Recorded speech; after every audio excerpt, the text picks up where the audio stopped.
Bueno, Duri les va a compartir la pantalla de la clase de hoy. Muchas gracias por estar acá. Entonces, bueno, como me imagino que Duri les explicó, esto forma parte del Diplomado de Análisis de la Conducta Criminal. Yo nada más les voy a dar una masterclass, a ver qué hora es, son las 6:17. De 1 hora, más o menos, si ustedes tienen preguntas o algo, pues ya dejamos un ratico ahí para que ustedes las hagan, ¿no? Entonces, empiezo un poquito con la introducción. ¿Ven la pantalla? ¿La ven? Sí, yo la veo. Ok. Me avisan cualquier cosa, estoy pendiente aquí para ti, Sol. Vale, sí, gracias.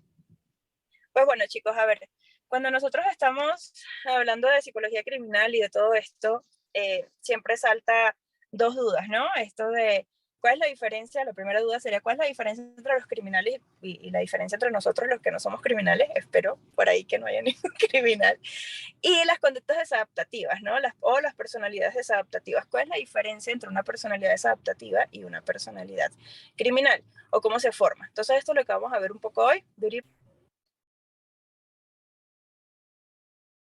Ok, entonces lo primero que vamos a ver es qué es la personalidad. Esto un poquito para desmitificar lo que muchas personas creen, ¿no? Cuando se enamoran y entonces dicen, ay, a mí me encanta su personalidad, y resulta que no tienen ni idea de qué es la personalidad. Entonces la personalidad, les digo, es un constructo, no es como que exista alguna parte en nuestro cerebro que diga, mira, en la parte derecha, ahí está la personalidad. Si quieres, ve dándole, Duri, ajá, ok. Bien, entonces, fíjense, existen varios conceptos, ¿no? Y el que yo les traigo hoy es uno de los conceptos más generales de lo que es la personalidad. Entonces, es un conjunto articulado y coherente de características conductuales, o es el patrón organizado, ¿ok? Que tiene sentimientos y que generan un comportamiento, ¿ok? Ahora, fíjense algo. La personalidad es una estructura, y cuando hablamos de estructura hablamos de algo que se sostiene y que se mantiene en el tiempo. ¿Qué es lo que cambia? Lo que cambian son los síntomas, es decir, cuando una personalidad entonces se enferma. ¿Y cuando se enferma? Cuando hablamos de que la personalidad se enferma, pues cuando hay trastornos, ¿ok? Cuando hay diferentes tipos de trastornos, puede ser bueno, en la clase de psicopatología lo vamos a ver, los trastornos de personalidad, trastorno antisocial, trastorno esquizoide, paranoide, obsesivo compulsivo. Y cuando aquí estamos hablando ya de un síntoma, eso es lo que es removible, eso es lo que se puede cambiar. Pero cuando nosotros estamos hablando de una estructura, la estructura se mantiene en el tiempo, ¿ok? Por eso es que muchas personas cuando se refieren a nosotros dicen, ay, bueno, es que yo sí recuerdo que Sol era de tal forma, ¿no? O Arturo Ernesto era de tal cual, de tal forma. Entonces dicen, no ha cambiado nada. Eso que no ha cambiado nada se conoce como patrón de conducta, ¿ok? Entonces, repito, lo que va cambiando son los síntomas, no el patrón de conducta. El patrón de conducta entonces genera sentimientos, genera actitudes, y esto va a verse entonces en la conducta que nosotros tengamos. Ya lo que tienen allí en la lámina, pues ustedes lo leen después, es como básicamente la historia un poco de lo que es la personalidad. Entonces, para nosotros hablar de cómo se va estructurando o cómo se va formando un trastorno, o cuál es la diferencia entre la conducta desadaptativa y una conducta criminal, entonces tenemos que empezar por lo que es una personalidad, porque a partir de allí nosotros tomamos como referencia para poder hacer diagnóstico, ¿no? Que finalmente es la base de la psicología clínica. Entonces, Duri, porfa, si me la pasas. Muy bien. Ahora bien, ¿cuándo nosotros podemos decir que un rasgo patológico es... Ah, oigan, Duri, 3 minutos me bajo y ya damos la clase desde mi sala, ¿va? Ok, me desconecto. 3 minutos. Ok, vamos a esperar entonces un segundo, unos 3 minutos, como dice Sol, que se conecte desde sus espacios. Estaba llegando, estaba atendiendo un paciente, lo hizo temprano y no pudo llegar a tiempo a su casa o a la oficina desde donde va a dar la clase. Pero ya estamos aquí, vamos solamente a esperar que ella entre, se conecte y comenzamos la clase desde donde quedamos. Les recuerdo la dinámica, que en la medida que se vayan haciendo preguntas, lo pueden hacer a través del chat. Ella va a responder al final todas las dudas que ustedes tengan o por lo menos en su gran mayoría, porque hay casos que son muchas las preguntas y entonces si hay alguno que otro que queda sin respondérsele, pero estimamos que se puedan responder todas.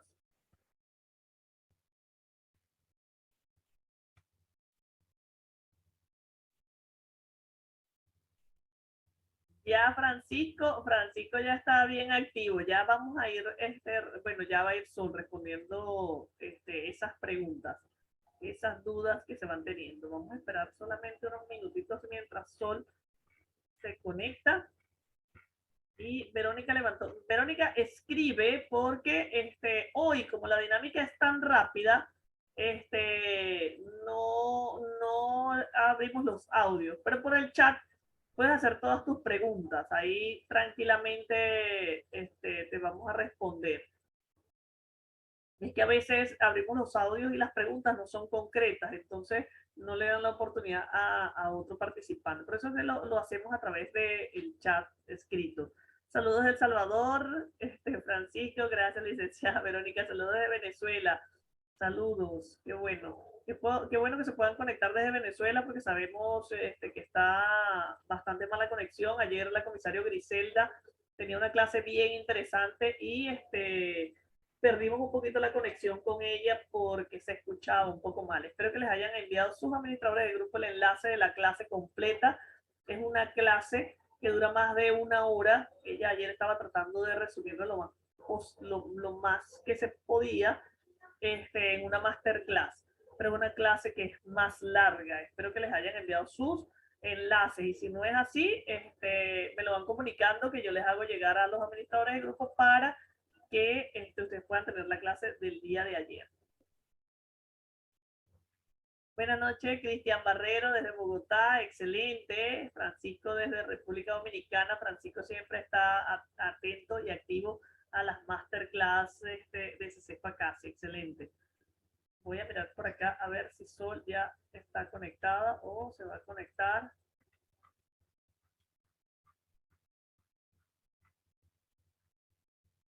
Bien atentos a esto, a esta clase, porque esto de la personalidad, los rasgos, es bien complejo. Pareciera que fuese así como que muy sencillo, pero tiene mucho que ver con los temperamentos, el carácter y todas estas cosas, y más cuando se tiene que ver con esa materia que a ustedes les interesa, que es la parte del delincuente, del criminal y esas cosas, es bien interesante.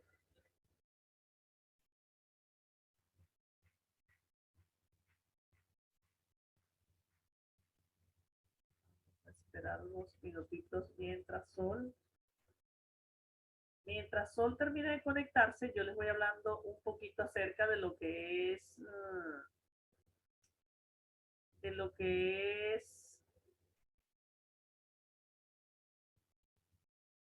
a revisar por acá.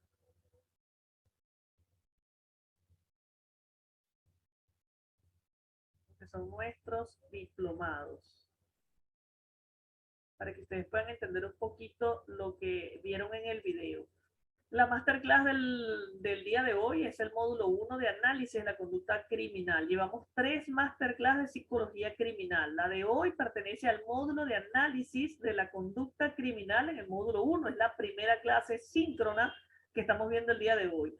Cada diplomado consta de 7 módulos y cada módulo a su vez tiene videos y material complementario. Al finalizar cada módulo se envía un certificado por módulo aprobatorio, es decir, ustedes deben realizar una pequeña evaluación para aprobar y después de esa aprobación les entregan un certificado. Al final se entrega un diploma un diploma de aprobación, ¿verdad? Con un código único de validación que también lo tienen sus certificados. También tiene un código QR y son validados a nivel internacional a través del convenio con Utembi, además del convenio internacional Andrés Bello. Contamos para mayor comodidad de una plataforma web educativa, un campus virtual que está disponible las 24 horas y cada moderador a partir de este momento o del lunes o del martes les empiezan a entregar usuario y contraseña del diplomado de análisis de la conducta criminal. Así es que, y como dice el video, pues tenemos más de 10 años en el mercado y más de 300.000 certificados emitidos. Nuestros egresados o embajadores de CCP Acacia nos respaldan. Si ustedes quieren mayor información, pueden comunicarse a través de los administradores de grupo. Saludos desde Panamá, yo estoy en el diplomado de psicología, hoy lo comencé y me ha parecido bien interesante. Gracias Lorena desde Panamá, excelente, qué bueno que te esté gustando.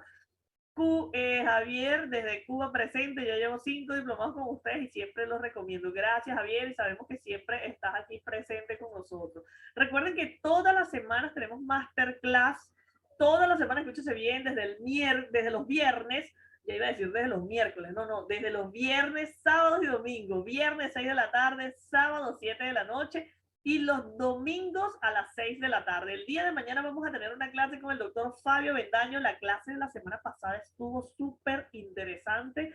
No nos dejaban despedirnos porque cada pregunta era más interesante. Y el día de mañana vuelve a estar con nosotros, pero esta vez en una clase de ciencias jurídicas y forenses, en una segunda clase síncrona que nos va a acompañar el doctor Fabio Avendaño. Así es que no se pierdan la oportunidad de asistir a esas clases porque de verdad que valen la pena, y el aprendizaje, como siempre digo yo, es algo que nadie nos puede quitar. Si hay algo que nosotros no nos pueden quitar es el conocimiento. Araceli, saludos de Guadalajara, bienvenida Araceli. Voy a revisar por acá a ver si ya está Sol con nosotros. Yo no la veo. No veo a Sol. A ver. Vamos a buscar por acá.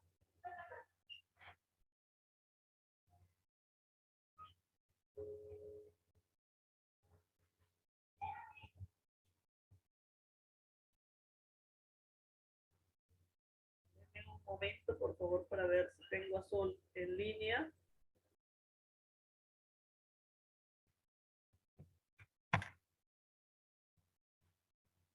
A ver.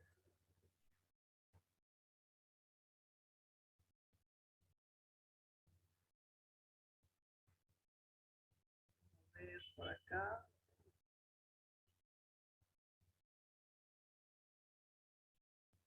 Todavía no la veo conectada.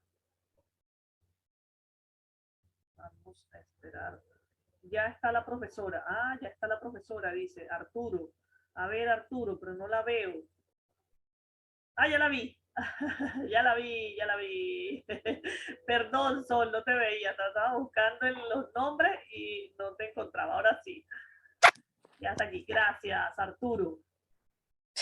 Y yo así, es que aparte no podía hablar porque... Y no yo... sé si la están escuchando, pero yo no la escucho. ¿Escuchan a Sol? Por favor. Hola. Sí, Sí, dicen sí. que sí te escuchan. Entonces quiere decir que la que tiene el problema soy yo, que no te estoy escuchando. Ok, bueno. Ahora sí. Ok. Ya, listo. Pues bueno, chicos, ahora sí ya. Tranquilos. Sí, el ruido de estar en un carro. Ok, entonces les decía, ¿no? Ya está la presentación. Sí, ahí está. Cuando, ¿cuál es la otra pregunta que nos tenemos que hacer? Entonces, bueno, la otra pregunta que nos tenemos que hacer es cuándo un rasgo dentro de esa estructura que conforma la personalidad es patológico y cuándo un rasgo es esperable. Porque muchas veces, no solamente con pacientes, sino en clases, de personas que piensan, y a ver, esto no es un verbo, pero patologizan todo, ¿no? Es decir, si de repente una persona tiene una reacción agresiva ante cualquier situación, dice, ay, pero eso es de agresivos, ¿verdad? ¿Eso qué es? Bueno, eso es una respuesta esperable a una situación de repente descontrolada o a una situación inesperada, ¿no? Entonces, eso no necesariamente es patológico, no necesariamente cuando nosotros respondemos para defendernos de forma tal vez agresiva significa que tenemos un trastorno. Entonces, ¿cuándo vamos a buscar lo que es un trastorno? Bueno, lo primero que hay que entender es que nosotros los seres humanos somos una intergénesis, ¿no? Conocida como intergénesis humana. Y en esta intergénesis es donde se consolida un poco el equilibrio. Duri, si quieres la vas pasando para que la lámina se vea completa. y los chicos la vayan viendo. Entonces, esto que genera equilibrio es lo que se conoce como el ser humano es un individuo bio, psico, social, espiritual, emocional, holístico, etc., etc., ¿no? Entonces, para nosotros poder empezar a buscar esa diferencia entre los factores internos biológicos y entre los factores externos ambientales, tenemos entonces que partir de que el ser humano es una unidad y que todo está relacionado.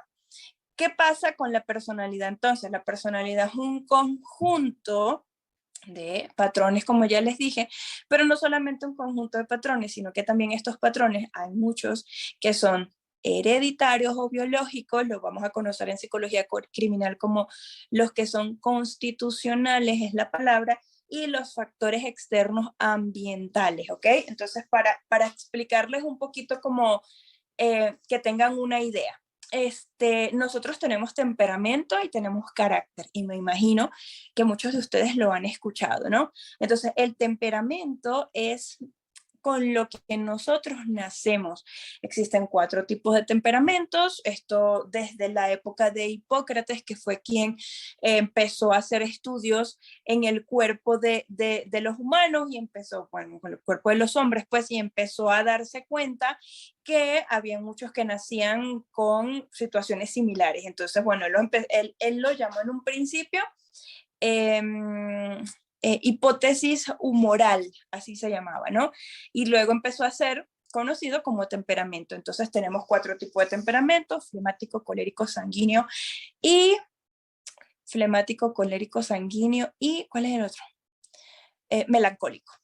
Entonces, les explicaba en la clase de la semana pasada que, por ejemplo, Kretschmer, bueno, a otro grupo, no a ustedes, Kretschmer, un investigador criminal desde hace mucho tiempo, enlazaba un poco el tipo de delitos al tipo de contextura física del delincuente.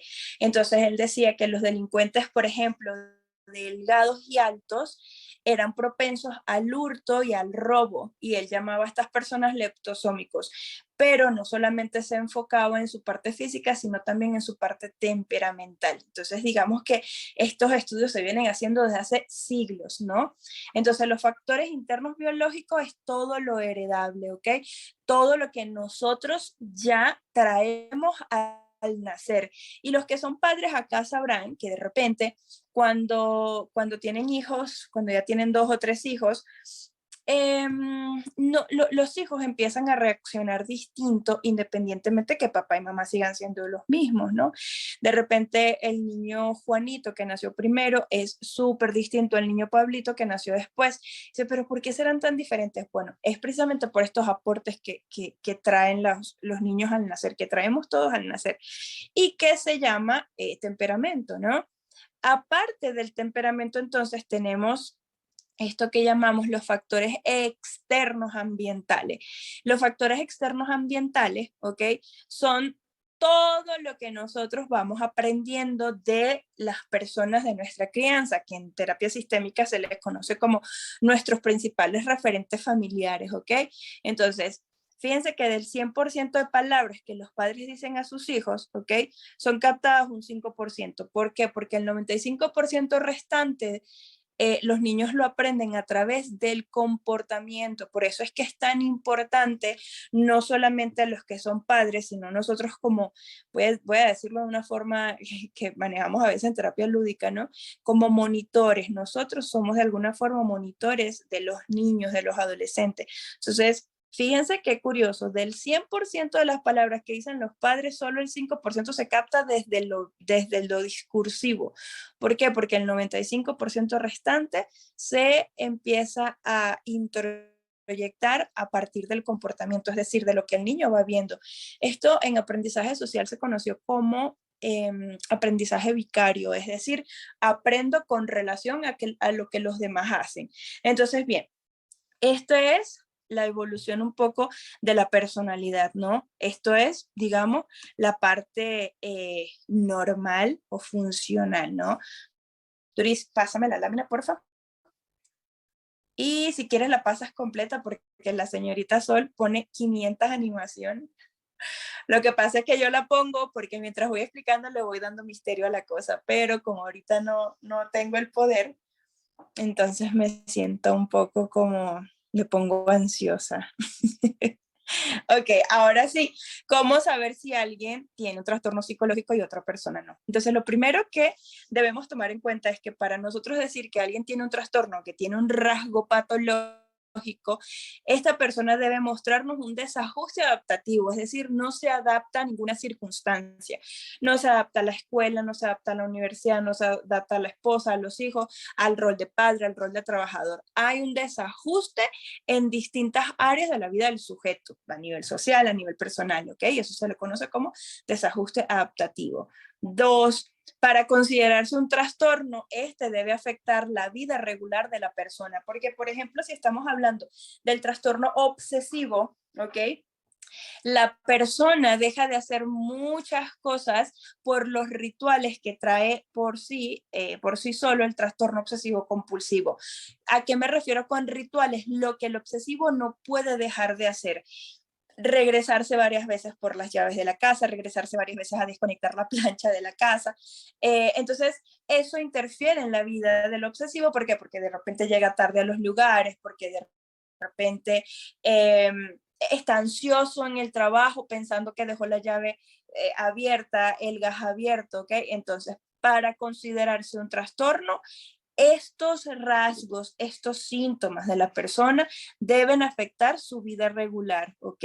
No es esto como que yo diga, ay, lo que pasa es que me estoy sintiendo mal. Si usted sigue teniendo su vida de forma regular, ahí no hay ningún rasgo patológico, ¿ok?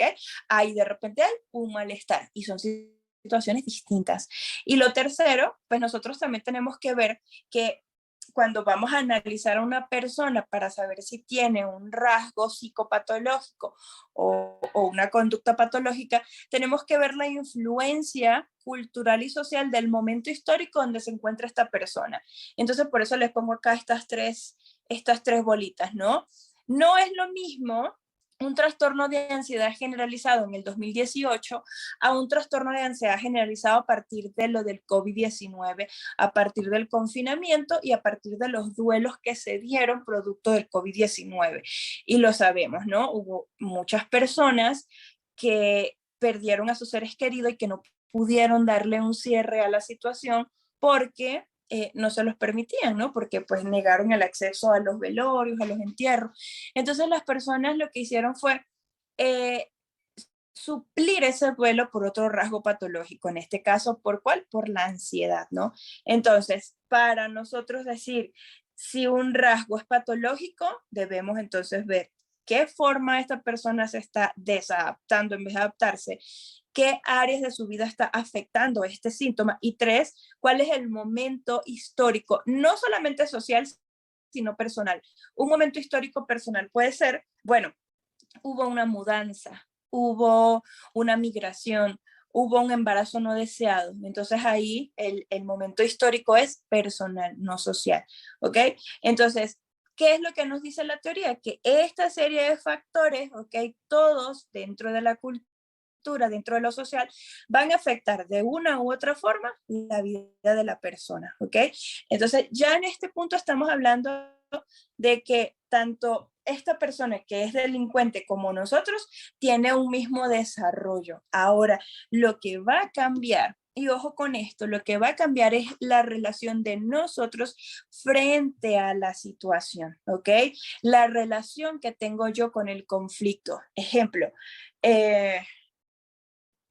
estoy muy enojada porque pues me robaron, ¿no? Entonces, mi enojo me lleva a querer vengarme, porque yo sé lo que me hizo fulano y ya tú vas a ver, yo estoy segura que él me robó. Y cuando menos se lo espere, yo le voy a partir los vidrios del carro. Eso es una forma. Y la otra forma es, estoy demasiado enojada porque esta persona estoy segura que me robó, entonces yo voy a ir a poner una denuncia porque esta persona estoy segura que me robó. Entonces, son dos reacciones distintas frente a una misma situación. ¿Qué interfiere en esa situación? Los mecanismos inhibitorios. Todos tenemos mecanismos inhibitorios. Bueno, lo que hace que algunos no cometamos delitos son esos mecanismos inhibitorios. Pero digamos que la sensación de injusticia, la sensación de me hicieron algo mal, pues está allí. lo que va a cambiar, y repito, es mi relación con ese conflicto, cómo yo voy a ver ese conflicto. Muchas veces lo que pasa, y me imagino que a ustedes les ha sucedido, es que nos tomamos nos tomamos los conflictos, los problemas de forma muy personal, ¿no? ¿Cómo así? Pues bueno, Durí está hablando de, no sé, vamos a suponer que Durí empezó a hablar de otra clase de psicología. Entonces yo dije, claro, está hablando de una clase de psicología porque ella cree que yo no me doy cuenta que se está refiriendo a mí. Claro, ya va a ver. O sea, eso. En psicología cognitivo-conductual se le conoce como inferencias arbitrarias, las inferencias arbitrarias que vamos haciendo, ¿no? Yo sé que está hablando mal de mí, pero ya va a ver, deja que me la consiga, y en ese deja que me la consiga, pues la conducta se va incrementando, porque me puedo quedar solo en deja que me la consiga y le pegue sus 4 gritos, y simplemente se queda en 4 gritos, ¿no? Puede ser, déjame que la consiga y se va a arrepentir ahí. Entonces, hay una diferencia. La diferencia principal, por favor, ténganlo claro, se llama mecanismos inhibitorios, es decir, la capacidad que tengo yo de relacionarme con este conflicto desde una posición inhibitoria, es decir, que no me lleve a actuar de forma impulsiva. ¿Ok? Eso entonces, para empezar a entender la diferencia entre una personalidad desadaptativa y una criminal. Una desadaptativa se mantiene en el enganche, Duri me dijo, ¿no? Ya va a ver, Duri me dijo, una criminal, pues no dice nada, actúa, ¿no? Les voy a poner ahorita un ejemplo. Duri, por favor, ¿me puedes pasar la lámina? Ok, esto es un ejemplo de Edmund Kemper. Fíjense lo que dijo Edmund Kemper acá, ¿no? Estas fueron palabras de él, o sea, literal. Esto es una paráfrasis de algo que él dijo. Perdón, una paráfrasis no, esto es tal cual, copiaron lo que él dijo.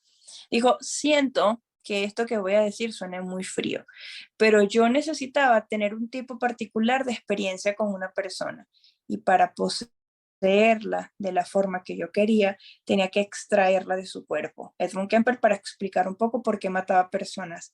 Por favor, y pasa la lámina. Fíjense el desarrollo de la vida, el desarrollo que tuvo él, ¿no? De vida, un poco, de su vida criminal. Dice, les leo rapidísimo, ¿no? Entre mayo de 1972 y febrero del 73, Kemper mató a diversas estudiantes que encontraba en la autopista, a las cuales llevaba a zonas rurales aisladas para matarlas. Este era el modus operandi. Por cierto, Edmund Kemper es un homicida serial, ¿ok? Acuchillándolas con arma de fuego o asfixia y después las trasladaba a su apartamento donde practicaba necrofilia para posteriormente desmembrar sus cuerpos. Usualmente arrojaba los cuerpos desmembrados a barrancos o los sepultaba en campos, pero en cierta ocasión enterró la cabeza de una víctima de 15 años en el jardín de su madre en una especie de broma divertida para ella, ¿no? Para la mamá. Y fíjense entonces que aquí nosotros empezamos a desvelar un poco el conflicto que tenía Edmund Kemper. Uno se pregunta, ok, ¿tenía un conflicto con la mamá? Y sí, fíjense entonces, ¿no? Él dice que su mamá siempre quiso que la admiraran. Entonces, fíjense la ironía tan perversa, porque esto no es una ironía como que ustedes me digan a mí, ay, no, sí, ahora dando la clase desde un carro, ¿no? Que sería una ironía bastante real. En este caso es una ironía muy perversa, ¿no? La mamá, según él, había manifestado que quería que la admiraran, y entonces él a una de las adolescentes víctimas, ¿no? Una de las adolescentes que asesinó, le corta la cabeza y la deja enfrente del patio de la mamá y le dice, ahora vas a tener a alguien que te admire todo el tiempo, ¿no? O sea, entonces esto es lo que Freud llamaba estructura perversa y lo que hoy en día nosotros conocemos como estructura de personalidad psicopática. Y fíjense que no digo trastorno, y después veremos un poco por qué no digo trastorno, porque ahorita no vamos a hablar de psicopatía como tal, ¿ok? Entonces, Duri, pásame la lámina, por favor. Entonces, fíjense cómo empezamos a ver desarrollo de Kemper. Pareciera que tiene problemas con su mamá, ¿ok? Eh, gracias. Pareciera que tiene problemas con su mamá y pareciera que en el delito encuentra una especie de goce, ¿no? Un goce perverso, sobre todo para hacer sentir mal a su mamá. En el 73, Kemper golpeó repetida y violentamente a su madre, fíjense, a su madre hasta matarla con un martillo de zapatero mientras ésta dormía. la decapitó, violó su cabeza. De hecho, uno de los casos, cuando uno busca casos como amarillistas o cruentos en la historia de los homicidas seriales, Edmund Kemper aparece por esto, ¿ok? Lo reconocen como el homicida que le cortó la cabeza a su mamá y se masturbó con la cabeza de la mamá, ¿ok? Entonces la decapitó, violó la cabeza de la mamá, ¿ok? La cual usó como diana y arrojó sus cuerdas vocales al triturador de la cocina. En su declaración, Kemper dijo, esto parece apropiado, tanto como ella me maldijo, gritó y chilló por muchos años. Entonces aquí ya podemos decir, ok, en este sujeto existe un conflicto, pero muy marcado hacia la figura femenina, lo cual incluso pudiésemos analizar más allá de por qué sus víctimas fueron mujeres, ¿ok? ¿Por qué? Por extensión de su patología. Y ojo que cuando digo esto, lo digo para explicarlo, jamás lo vamos a decir para justificarlo, ¿ok? No porque él tuviese problemas con su mamá, ¿ok? Es justificable que asesinara a esta cantidad de niñas, adolescentes, y aparte asesinara a su mamá. Entonces ahí también nosotros vemos la diferencia, ¿no? ¿Qué haría una personalidad desadaptativa? Se mantiene en el enganche, les repito, ¿no? Se mantiene en el enganche.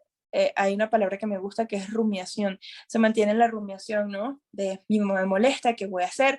Ya tú vas a ver cuando me la encuentre, cuando me vaya, cuando yo le haga algo. O sea, se mantiene solo en una fantasía rumiante, porque eso no es pensar. Pero en la personalidad criminal la persona actúa, ¿no? Finalmente, comió parte de los órganos del cuerpo de la mamá y durmió 4 noches con el cuerpo en estado de putrefacción. Pero la cosa no quedó ahí.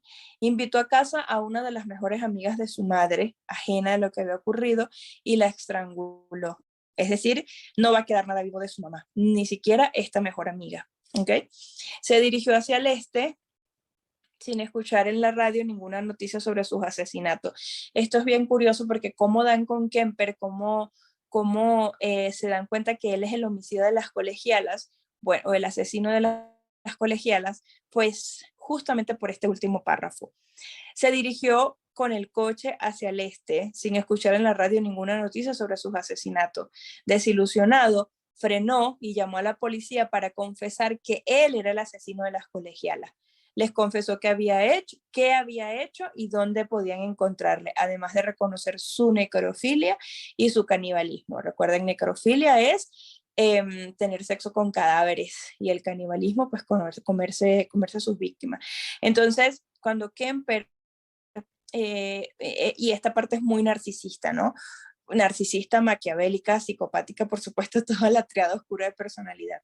Cuando Kemper se da cuenta de que ese día nadie, obviamente ya llevaban un año hablando de él, cuando se dan cuenta que no están hablando de él, eso inmediatamente genera un golpe a su ego, que en realidad no es un ego como el de nosotros, porque todos tenemos ego, sino más bien a su ego perverso, a su yo perverso, y se enoja tanto que él llama para decir, ¿por qué no saben nada? ¿Por qué no han dicho nada del asesino de las colegialas? Entonces dijo, bueno, pues soy yo. Entonces, sí, hay muchos homicidas seriales que buscan la fama y buscan la trascendencia. De hecho, en perfilación criminal vemos que es una de las razones por las cuales cometen delitos algunos delincuentes, ¿ok?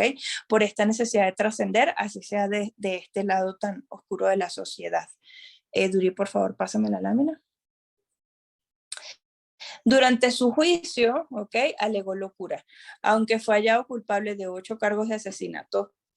Él dijo que se sentía, sí, que escuchaba voces, ya saben, ¿no? Ya saben.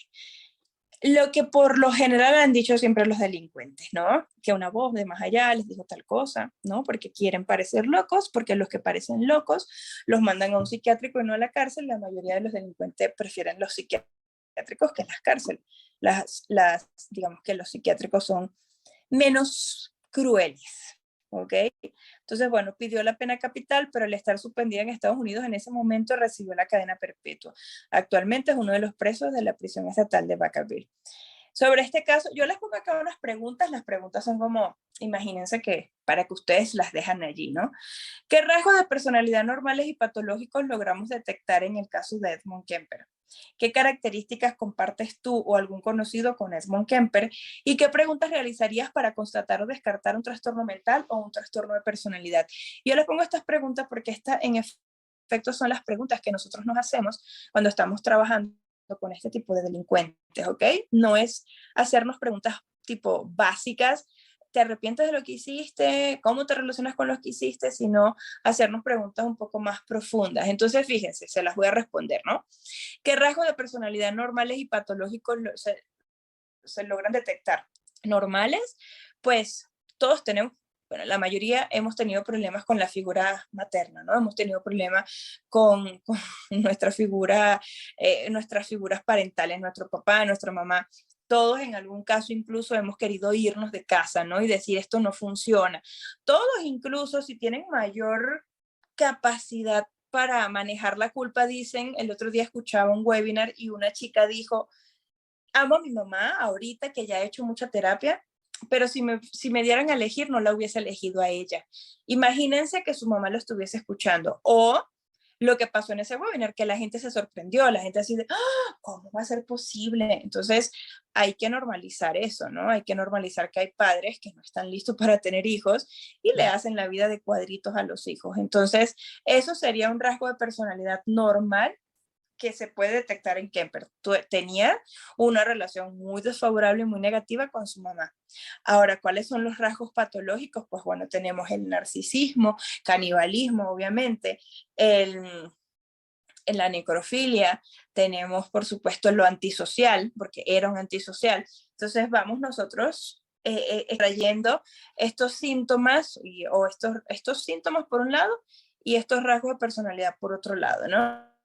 ¿Qué características compartes tú algún conocido con Edmund Kemper? Yo creo que en algún momento, y ustedes no me dejarán mentir, hemos tenido deseos, no sé, de tener poder en nuestro territorio personal, ¿ok? O sea, tal vez alguno sueñe con ser presidente de la República y eso no tiene nada de malo, pero en nuestro territorio más personal y más pequeño, pues todos hemos querido tener algún tipo de poder sobre la otra persona, ¿no? Ay, por favor, si yo pudiera decirle a fulano que viera el mundo como yo lo veo.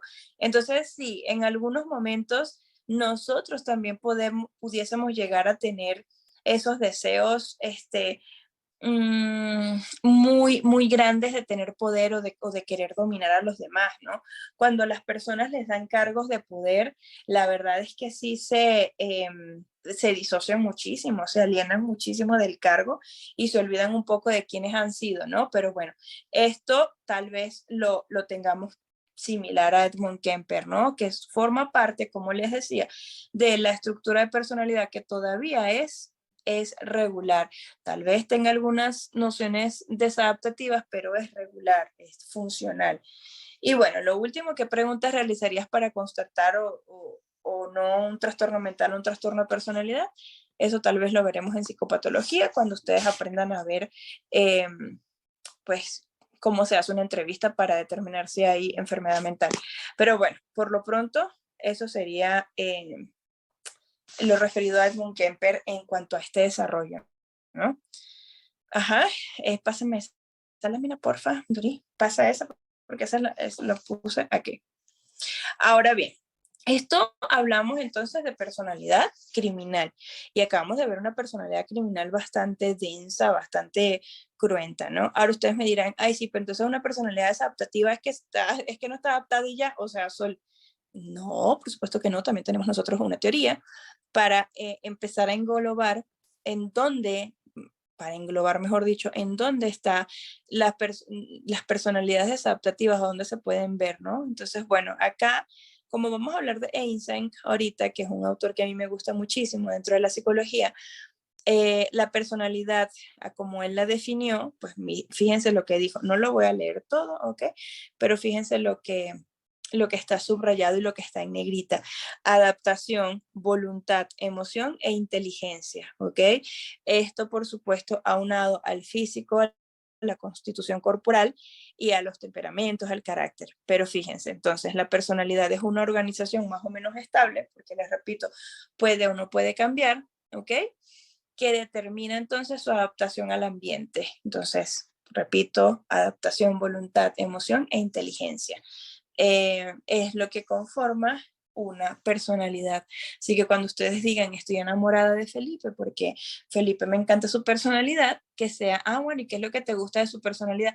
Que tiene demasiada voluntad al cambio, que es una persona súper adaptable, si estamos en una fiesta y él no quiere estar, pues hace el paro porque quiere que yo me sienta bien, entonces quiere decir que es empático, porque es inteligente, él no se queda enganchado en un problema, ¿sabes? Él avanza. Eso sí es dar una definición de personalidad del chico que les gusta. No decir, me encanta este chico, tiene una personalidad súper chévere porque nos decimos mami, papi, ¿no? Nos decimos bebé, nunca nadie me había dicho bebé como él. No, eso no es personalidad, ¿ok? Eso es una conducta típica de, pues miren, del primer mes así de enamorados, y no, eso no es personalidad. Personalidad es cuando yo puedo hacer un conteo objetivo de las razones que a mí me hacen estar en esta clase, de las razones que a mí me hacen escoger a alguien, ¿no? A ver, esto ya se está poniendo muy oscuro. Déjenme, prendo la luz, por favor.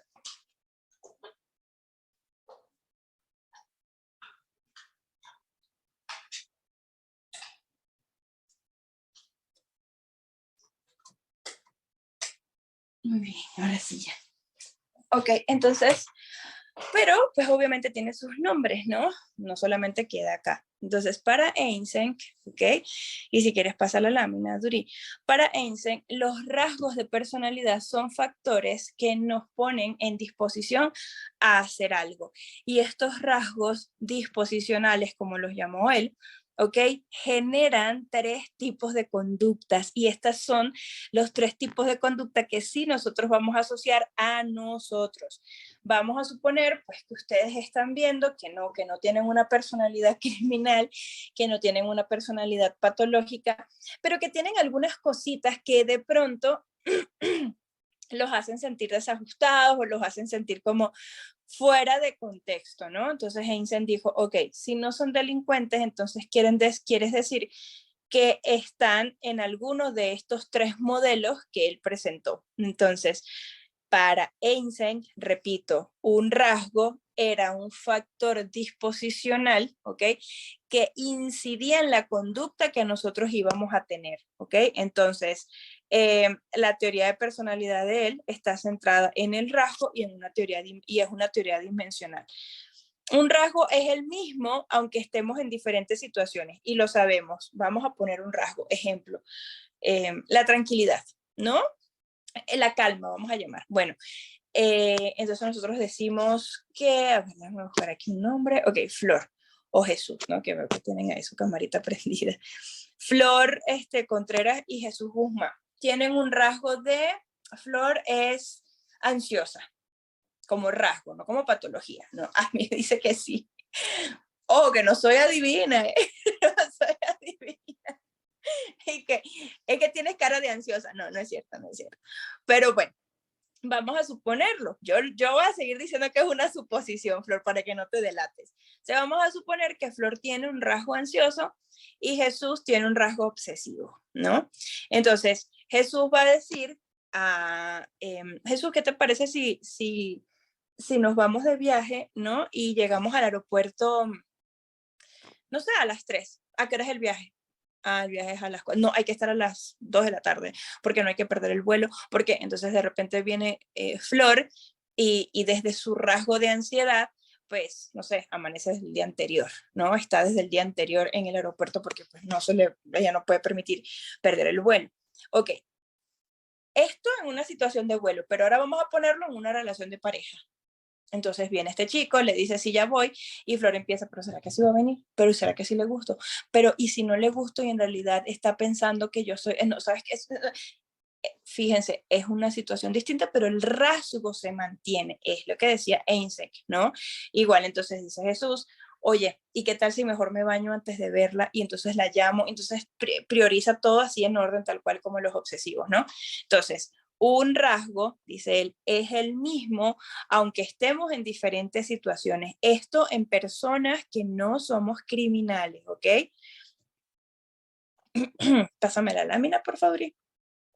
Para ello, entonces, él creó esta teoría, que por supuesto tiene su validez bien objetiva sobre las dimensiones básicas de la personalidad en individuos que no son criminales, ¿no? Entonces creo 3 y aquí están cada una con sus letras y con su sigla. La personalidad extravertida, fíjense que habla de extraversión y no extroversión, porque ahora ya es, bueno, desde Eysenck es extraversión, ¿por qué? Porque es hacia afuera, es una conducta que se vive, es una conducta, actitud, rasgo puesto afuera. ¿Cómo son las personas extravertidas de acuerdo a Eysenck? Eysenck, Dios mío, qué difícil me hace su apellido. Son sociables, vivaces, activos, asertivos, buscador de sensaciones socializadas, despreocupado, dominante, espontáneo y aventurero.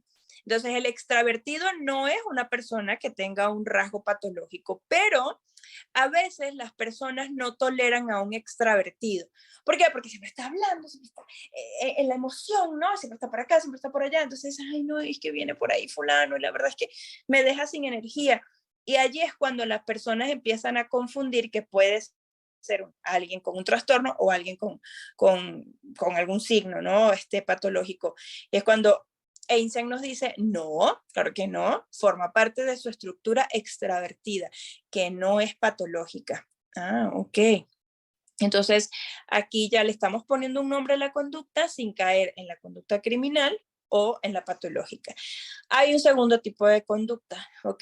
Que está en estas mismas dimensiones que él nombró. Y son las estructuras neuróticas, ¿no? Entonces él lo llamó neuroticismo. Y fíjense entonces, un individuo con alto N, porque después lo puso con las letras para que lo pudiésemos identificar mejor, un individuo con alto N es ansioso, deprimido, tenso, irracional, tímido, triste, emotivo, con baja autoestima y con sentimientos de culpa. Yo sé que muchos estamos en el de neuróticos, ¿ok? Sé que la mayoría de los seres humanos estamos en el neuroticismo. Y viene un último nivel que es el psicoticismo, que no es igual a decir psicótico, ¿ok? Pero como tiene conductas a veces tan desreguladas, pues puede llegar a caer en ese rubro en el que la gente conoce a los demás como por ser locos, ¿no? Entonces, en este caso, psicoticismo no es psicosis. Fíjense, un individuo con alto P, con alto psicoticismo, es agresivo, hostil, frío, egocéntrico, impersonal, impulsivo, antisocial, creativo, rígido y poco empático. Esto como en lo normal, o sea, en su parte, digamos, no psicopatológica, ¿no? Agresivo, hostil, frío, ya empiezan las conductas a ponerse como más fuertes, ¿no? Hasta que entonces viene una definición un poco más específica. Dice, el concepto de dimensionalidad implica 2 aspectos básicos, ¿ok? Existe un limitado número de dimensiones, que en este caso son esas 3. Y lo segundo es, tales dimensiones se distribuyen de manera normal, ¿ok? Normal, formando un continuo en el que cualquier persona puede ser ubicada. Entonces, una persona que puntúe, porque hay un test, ¿no? Para puntuar esto. Una persona que puntúe alta en psicoticismo no necesariamente es una persona que tiene un trastorno de personalidad o un trastorno psiquiátrico, ¿no? Sino más bien una persona que podemos ya definir como hostil, egocéntrico, narcisista funcional, ¿no? Impulsivo, sin la parte antisocial. Cuando hablamos de la parte antisocial, ya caeríamos entonces en la personalidad criminal y no la desadaptativa. Entonces, pudiésemos decir que muchas veces el nivel neuroticismo y el nivel psicoticismo pudiese generar ¿qué? Una personalidad desadaptativa, ¿cierto? ¿Por qué? Porque pues todo el tiempo, si estoy en la estructura neurótica, pues todo el tiempo estoy ansioso, todo el tiempo estoy deprimido, todo el tiempo estoy tenso, esto va a salir mal, esto no me va a salir como yo espero, yo no sé para qué me inscribí en esta universidad, si yo sé que yo soy una bruta, en mi familia todos han sido unos brutos, ese es el nivel de pensamiento, ¿no? Y en el psicoticismo, pues es agresividad, es hostilidad, siempre es todo puesto hacia afuera, la culpa es tuya, llegaste tarde, llegaste temprano, no era así.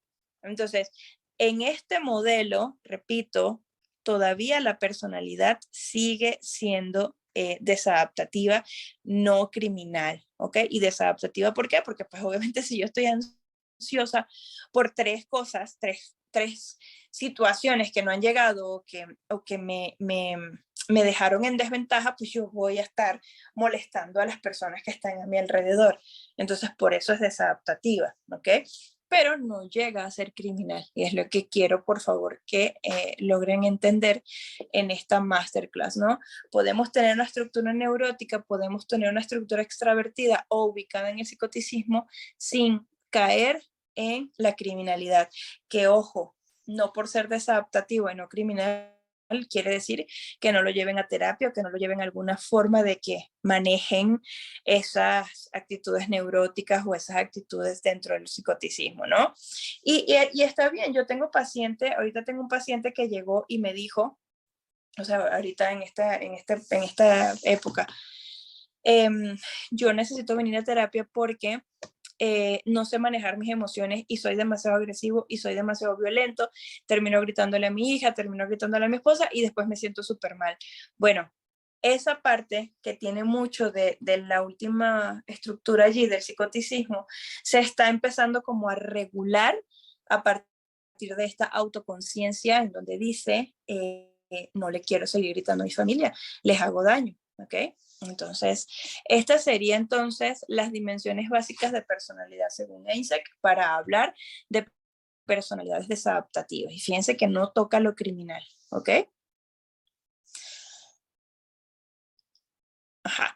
Se suele asumir que el modelo de personalidad es jerárquico, entonces primero están las dimensiones, ¿ok? Que es la que les acabo de explicar, luego están los rasgos, luego están las respuestas habituales, lo que por lo general las personas nos conocen, y las respuestas específicas, es decir, cuando necesito cerrar algo en mi vida, ¿no? Entonces, este autor afirmaba que las variables de personalidad tienen una clara determinación genética, ¿ok? Fíjense que es interesante porque él hablaba mucho de cómo a veces lo genético a nivel de personalidad juega un papel muy importante en cómo nosotros somos.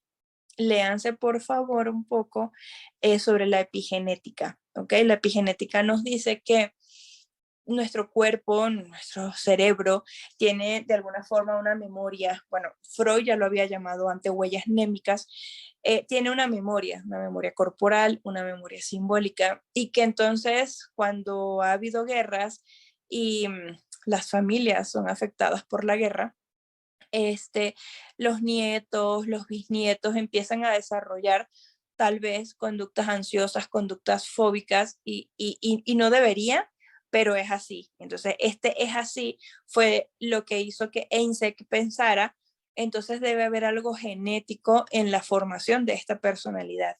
Y sí, hay una parte, por supuesto, que es genética, ¿no? Entonces, vaya, estas son, digamos, los rasgos más, repetidos en esta teoría para hablar de personalidad desadaptativa. ¿Ok? Turi, por favor, pásame la lámina. Ahora fíjense las características, ¿no? ¿Cómo son los individuos extravertidos? Por supuesto que la parte contraria sería introvertido, ¿no? Sociable, vivaz, asertivo, busca sensaciones, es despreocupado, es dominante, audaz, activo, ¿no? El neuroticismo, fíjense, es ansioso, depresivo, su contraparte sería estar estable, sentirnos estable. Ansioso, depresivo, sentimientos de culpa, tenso, irracional, tímido, malhumorado.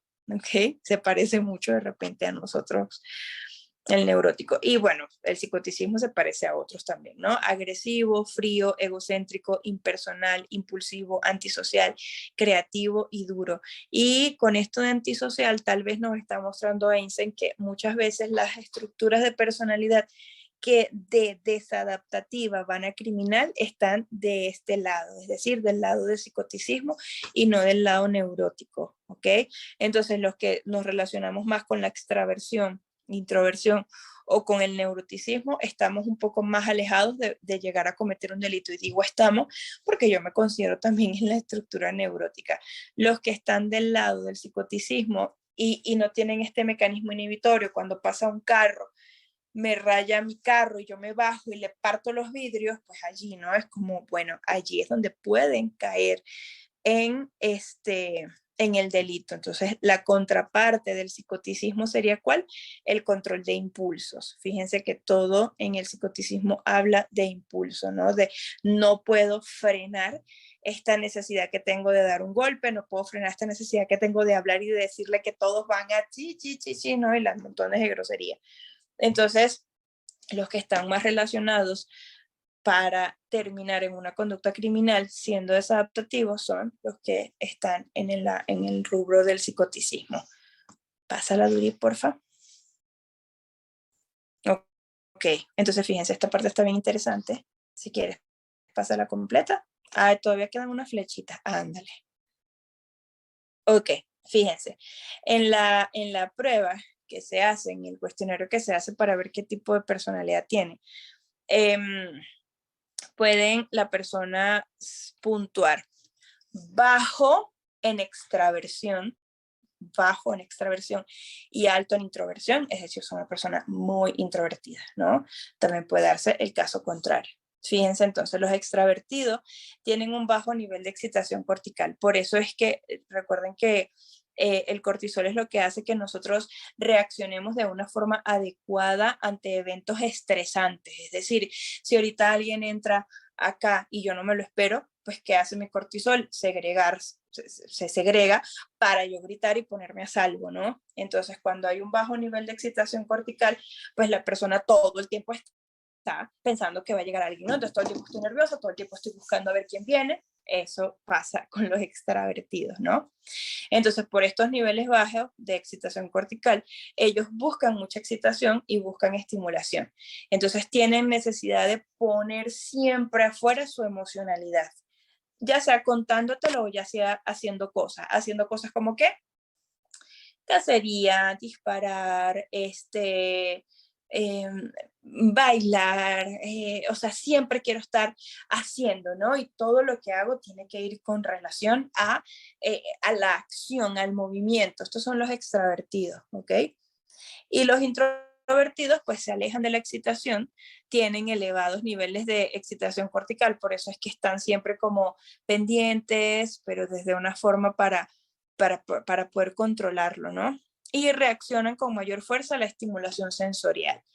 Entonces, es probable que a partir de su propia experiencia, ¿ok?, pueda describir con precisión a los extravertidos e introvertidos. Esto es Einstein, ¿no? Los primeros, es decir, los extravertidos, se orientan al mundo exterior y quieren estar siempre en compañías con los demás. Los segundos tienden a ser opuestos, es decir, quieren siempre estar solos o prefieren estar solos. Ahora, esto es de la extraversión versus introversión. ¿Lo puedes pasar, Duri? Que sería la primera dimensión. Entonces, no, esa no es la que viene. Oh, sí, sí es, pero está chica. Ah, no, ya la vi. Es que yo la tengo grande. Ok, ¿cuáles son? Ah, faltan 2 flechitas más. ¿Por qué? Porque entonces, también como la anterior, ¿no? Puede haber un polo bajo de neuroticismo y puede haber un polo alto de estabilidad emocional, o lo contrario, un polo alto de neuroticismo, un polo bajo de estabilidad emocional, ¿no? Entonces, los neuróticos se caracterizan por ser ansiosos, depresivos, tensos, irracionales y malhumorados. Pueden tener baja autoestima y son proclives a los sentimientos de culpa.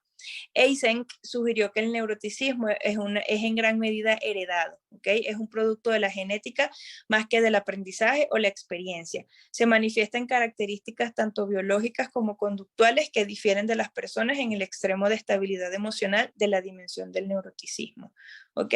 Y entonces yo les pongo acá unas preguntitas, ¿no? ¿Quién en tu familia es más ansioso? ¿Ok? ¿Quién de tu familia vive más sus emociones como los papás? ¿Ok? O quién de tu familia vive las emociones como tú. Porque entonces allí es donde de repente sí podemos nosotros decir, ah, mira, Eisen tiene razón. Porque resulta que mi hijita María es súper volátil. Y yo tengo un caso, se los comento rapidísimo, de una conducta desadaptativa. Esta familia son muy gritones, muy, muy, muy gritones, pero gritones, ¿saben? no de gritarse nada más para decirse groserías, sino como para llamarse entre ellos, ¿no? ¡Oye, Duribe, no! ¿Saben esto que? Entonces a veces yo he estado en sesión y la niña pega gritos, bueno, la adolescente pega gritos, ¿no? Entonces yo le decía, ¿por qué gritas? Y cuando conocí a su mamá para hacer la entrevista me di cuenta por qué gritaba la niña. Dije, ah, mira, claro, ok, esto es aprendido. Y allí es donde la teoría de Einstein resulta curiosa porque decimos, entonces sí es heredable. Si por lo menos no es heredable porque todavía no hay condiciones para saberlo, al menos sí es desde el aprendizaje social lo que los niños copian o los adolescentes, ¿ok? Entonces, por eso les digo, ¿quién en tu familia es más ansioso? Para que ustedes empiecen a responderse las preguntas y empiecen a ver de dónde proviene mi ansiedad. Si yo estoy ubicada en el polo del neuroticismo, ¿de dónde proviene mi neurosis? ¿Ok? ¿Qué me dice mi neurosis? Que me ponga a salvo. ¿A salvo de qué? ¿Qué me dice mi neurosis? Que estoy malhumorada y cómo lo puedo solventar. Entonces, la búsqueda acá es de buscar el equilibrio emocional, ¿ok? Y esa es como la meta para frenar y bajar este polo alto del neuroticismo. Entonces, muchas veces para eso las personas van a terapia, muchas veces para eso van a retiros espirituales. ¿Por qué? Porque hay una toma de conciencia de, soy un neurótico, ¿qué hago? Pásala. Ok. ¿Qué pasa cuando hay un elevado neuroticismo? Pues mira, hay una mayor actividad en las áreas cerebrales que comportan la rama, que controlan la rama simpática del sistema nervioso autónomo, ¿ok? El cual responde a sucesos estresantes o peligros, incrementando la respiración, la frecuencia cardíaca, etc. Eysenck afirma que en los neuróticos el sistema nervioso simpático reacciona en exceso, incluso frente a estresores moderados. Yo le ponía el otro día el ejemplo a un paciente que él reacciona demasiado exagerado a las emociones. Espérenme, tengo un bolígrafo, pero se va a caer el teléfono. Bueno, se los voy a poner pues con mis manos, ¿no? Existen dos formas de relacionarnos con los problemas, punta A y punta B, ¿no?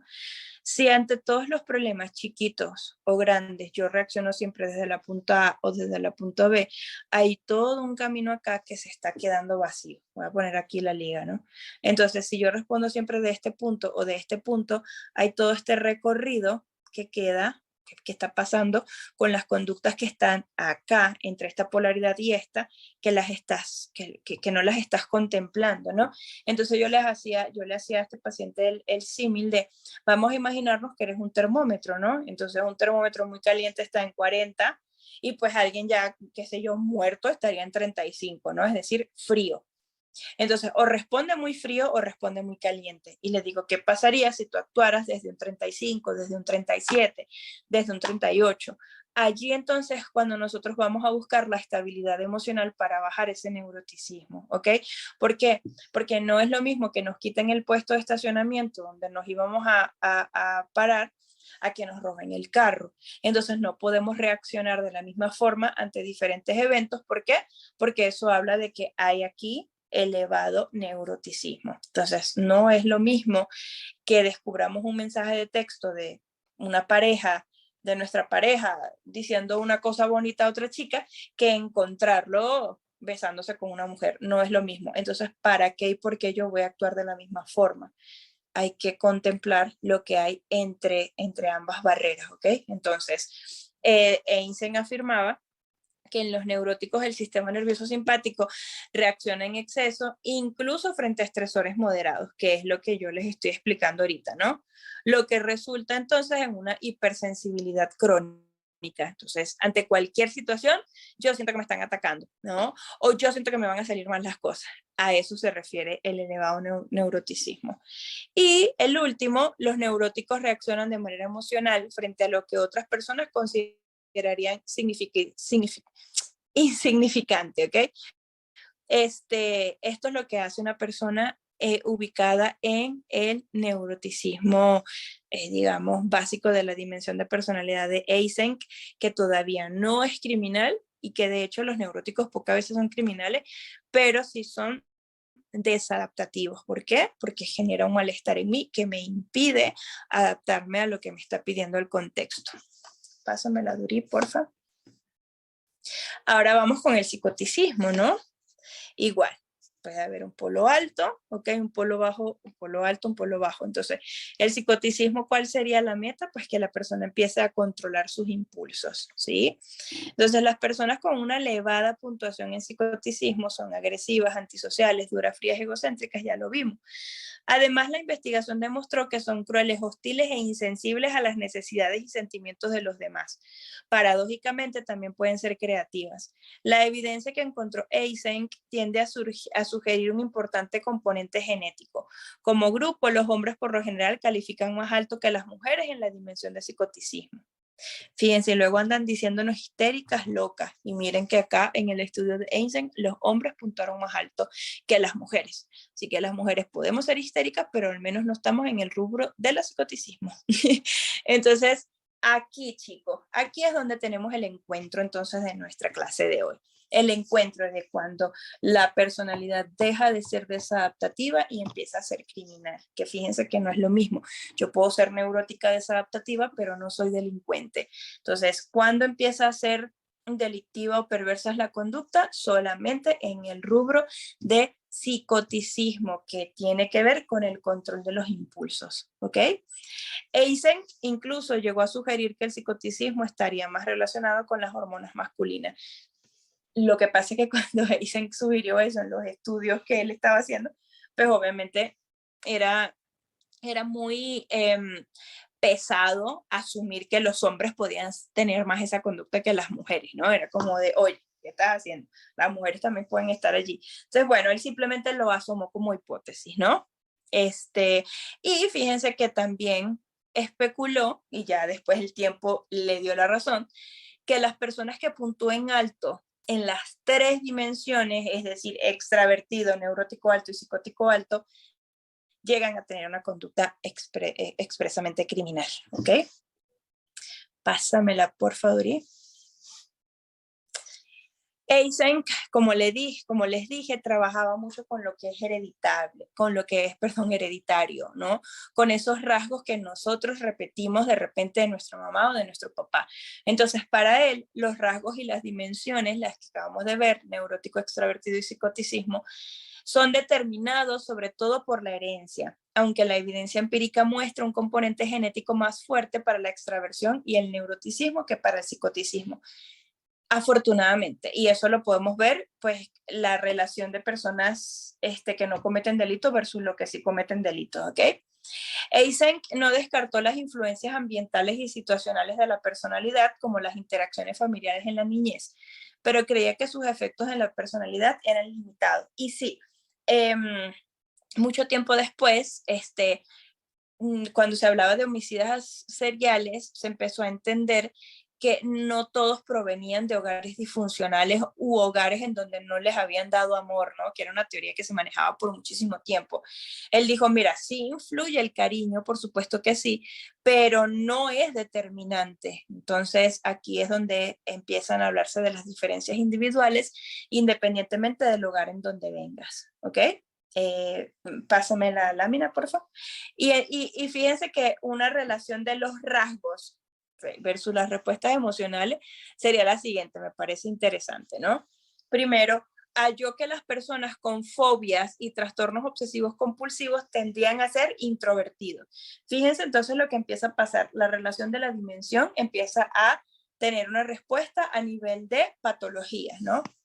Una de las cosas que descubrió fue que los criminales tendían a ser extravertidos, no neuróticos, ¿ok? Las personas con trastornos conversivos, por ejemplo, en la parálisis histérica, es decir, dejo de mover mi brazo, pero porque mi brazo me está dando a ver, porque con el brazo, les voy a poner un ejemplo psicoanalítico, ¿ok? Un ejemplo bien, es antiguo, pero bueno, habla un poco de lo que es la parálisis histérica. Tengo tanta culpa, vengo de un hogar evangélico, cristiano, testigo de Jehová, mormón, y tengo tanta culpa por masturbarme que entonces el brazo se me paraliza. Entonces me llevan al médico, y el brazo paralizado. Eso es una histeria conversiva, es decir, en realidad el tema es la culpa, pero yo digo que no es la culpa porque eso es normal, pero mi inconsciente no lo piensa así, entonces se me paraliza el brazo, ¿no? O las mujeres que tienen embarazos psicológicos, o las mujeres que se crean tumores, etc. Esas son parálisis histéricas, ¿ok? O con trastornos disociativos, por ejemplo, amnesia. Estas personas tendrían a ser más extravertidas. Los extravertidos altamente neuróticos, fíjense, entonces hacemos ya combinación entre las dimensiones. Los extravertidos altamente neuróticos son buenos para ignorar y olvidar a aquellos que los sobresaturan. Se valen de los clásicos mecanismos de defensa, tales como la negación y la represión. Extravertidos altamente neuróticos. Esto no me puede estar pasando a mí, yo no puedo estar pasando otra vez por esto, los hombres todos son malos, no hay que tener hijos, lo que sea, el pensamiento que sea, pero exagerado, sobrevalorado. De la misma forma que el neuroticismo, la alta puntuación en psicoticismo no necesariamente indica que eres psicótico o que estás condenado a hacerlo, porque como les decía al principio, ser psicótico es un trastorno orgánico. Aquí lo que quiso Eisen fue como dar una diferenciación bien marcada de que las personas ubicadas en la dimensión del psicoticismo pues tenían conductas más, más activas, más impulsivas y crueles. Y bueno, acá yo les digo que esta clase no es para que ustedes empiecen a buscar en qué rubro están, ¿ok? Simplemente tenemos que nosotros saber que existen características nuestras que pueden estar ubicados en el rubro de neuroticismo o incluso en el rubro de psicoticismo sin necesidad de ser criminales, ¿no? Tienes cualidades que se hallan con frecuencia entre psicóticos y que probablemente serás más susceptibles en ciertos ambientes a volverte psicótico. Esto no es cierto, ¿ok? Entonces, tener un rasgo dentro de esa categoría de psicoticismo no hace que vayas a convertirte en un delincuente, en un psicótico. En este caso, vamos a llamarlo en un loco, ¿ok?